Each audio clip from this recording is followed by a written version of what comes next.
Yeah, what is interesting is that how brief these opportunities to take advantage of dislocations frequently are.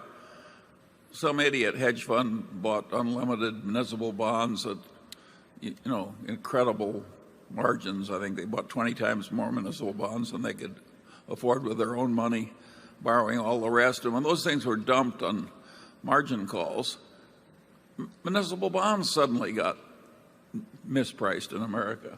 But the dislocation was very brief.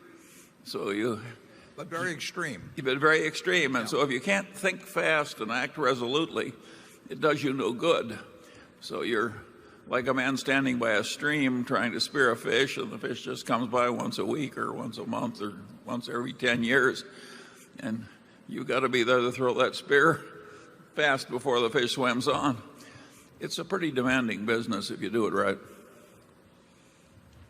But there have been times, in the junk bond market, there was a 3 or 4 month period in 2002 where some really incredible things happened, and they happened on a large scale. So yeah, it happens about twice a century. Yeah. Which means that he and I have only had 4 or 5 times when we could do it. My question is what are the mental tricks you have, or how do you overcome these behavioral and emotional traps like anchoring, and what advice do you have for us?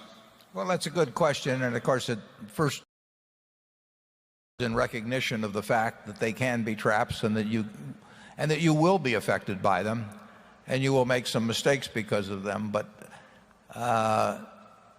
Charlie, in poor Charlie's Almanac, which I proudly do take credit for the name of, and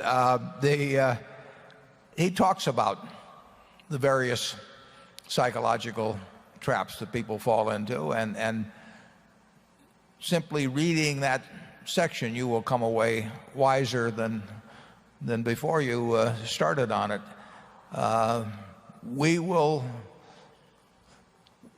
Our personalities are such that Charlie and I probably are a little less prone to some of those mistakes than other people are. But as our record clearly indicates, we still are prone to them, and we make them, and we'll make them again.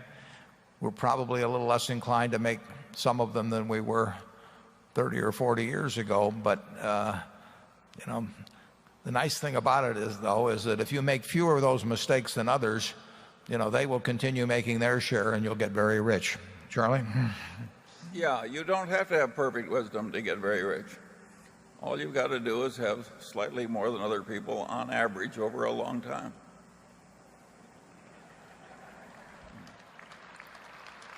It's the old story about the guy outrunning the bear. He says, I don't have to outrun the bear, I just have to outrun that other fellow. And number 5. I think what has happened at Berkshire is just wonderfully for the good. And I do think we have a perfectly marvelous board. What makes me sad, as I said earlier, is I don't see more of the same practice followed elsewhere. A director getting $150,000 a year from a company who needs it is not an independent director. That director automatically becomes an inside director. And so it's a typical government intervention. It says it's doing one thing and it does another. Yeah, I've been on 19 boards. I've never seen a director where the director's fees were important to them object to an acquisition proposal, object to a compensation arrangement of the CEO. It's just never happened. And in my experience, they frequently do not behave as they would if they owned the place. And basically we want people that behave as if they own the place.